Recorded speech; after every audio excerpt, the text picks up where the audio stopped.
Bienvenue sur Présence en Soi, le podcast qui vous invite à un voyage intérieur, à la rencontre de votre être profond. Je suis Coralie Savoya, thérapeute psychocorporelle, et chaque semaine, je vous propose un espace d'écoute, de douceur et de transformation. Ensemble, cultivons la présence en soi. Sortir du triangle de Karpman. Aujourd'hui, j'avais envie de te parler de comment se libérer des rôles relationnels inconscients. Tu te sens parfois coincé dans une relation, à toujours devoir aider, comprendre, réparer, ou au contraire, à exploser de colère, à pointer, à juger, ou encore à te taire, à te faire petit, petite, à encaisser en espérant que ça passe. Alors peut-être que tu es dans ce que l'on appelle le triangle de Karpman. Alors qu'est-ce que le triangle de Karpman ? Ce triangle, c'est un modèle puissant en psychologie relationnelle. Il a été développé par Stephen Karpman dans les années 60, où il y a décrit des jeux psychologiques inconscients qui nous maintiennent dans des relations toxiques, répétitives ou simplement déséquilibrées. Il est composé de 3 rôles que nous pouvons tous à différents moments endosser. Le sauveur, celui ou celle qui aide, conseille, prend en charge, parfois sans qu'on lui demande, souvent avec une peur cachée de ne pas être utile d'ailleurs, et un besoin d'exister à travers l'autre, et à travers l'aide. La victime, pas la vraie vulnérabilité, mais une posture d'impuissance. Celle ou celui qui dit « je ne peux rien faire »,« on ne m'écoute pas »,« je subis toujours plus », toujours tout. Le persécuteur, celui ou celle qui critique, attaque, corrige, parfois frontal, parfois passif-agressif. Derrière, c'est la frustration, le sentiment d'injustice, le besoin de contrôle. Et ce triangle, une fois enclenché, tourne en boucle. On peut commencer sauveur, devenir victime quand on se sent incompris, puis persécuteur quand on explose, et recommencer. Le plus souvent, sans en avoir conscience. Alors d'où vient ce mécanisme ? Ce n'est pas que tu es toxique, c'est que tu rejoues un scénario appris, souvent dans l'enfance, souvent dans ton système familial. Tu as peut-être appris que pour exister, il fallait aider, que pour être aimé, il fallait te faire petit ou petite, ou que la colère était le seul moyen de poser une limite. Ces rôles sont devenus des stratégies de survie émotionnelle, mais aujourd'hui, ils peuvent t'emprisonner. Et j'ai une bonne nouvelle pour toi, on peut en sortir. Alors pas en forçant, pas en supprimant une partie de toi, mais en prenant conscience et en reprenant ta responsabilité émotionnelle.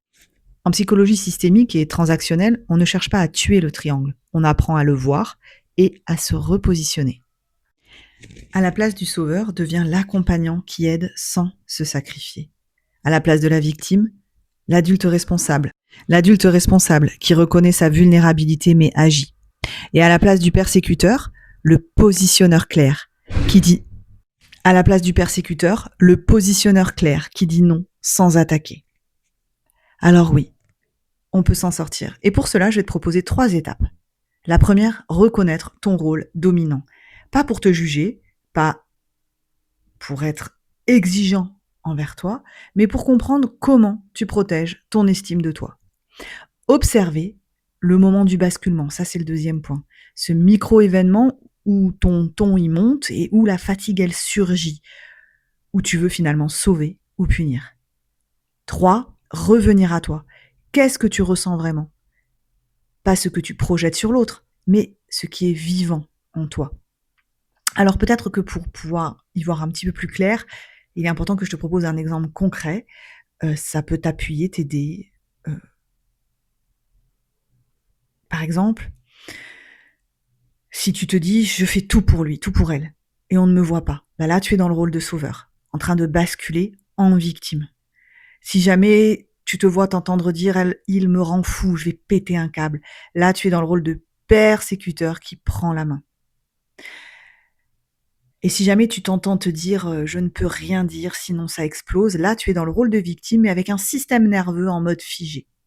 Tout ça c'est humain, mais pas immuable. Alors si tu es d'accord, je vais te proposer un exemple concret.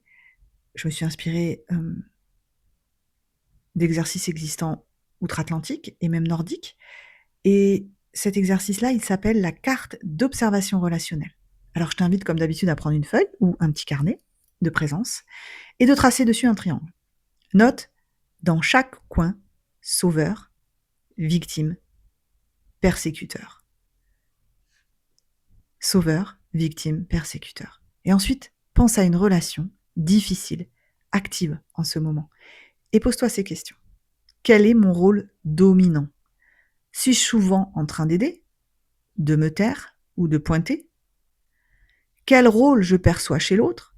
Est-ce que je le vois comme faible, injuste, distant? Est-ce que je ressens vraiment en dehors du jeu? Est-ce que je ressens de la colère, de la peur, de la tristesse, un besoin non dit? Et quelle posture adulte pourrais-je adopter à la place? Accompagner sans m'épuiser, dire non avec douceur et poser mes limites sans fuir. Tu peux refaire cet exercice pour chaque lien où une tension récurrente existe. Alors tu me diras, qu'est-ce que ça va changer? Sortir du triangle, c'est pas devenir parfait, on est d'accord, relationnellement en tout cas, mais c'est en tout cas sortir d'un scénario automatique. Et c'est reprendre ta souveraineté émotionnelle. Pas fuir les conflits, mais apprendre à ne plus les nourrir sans le vouloir. Pas refuser d'aimer, mais aimer autrement, depuis un endroit plus mature, plus clair, plus doux.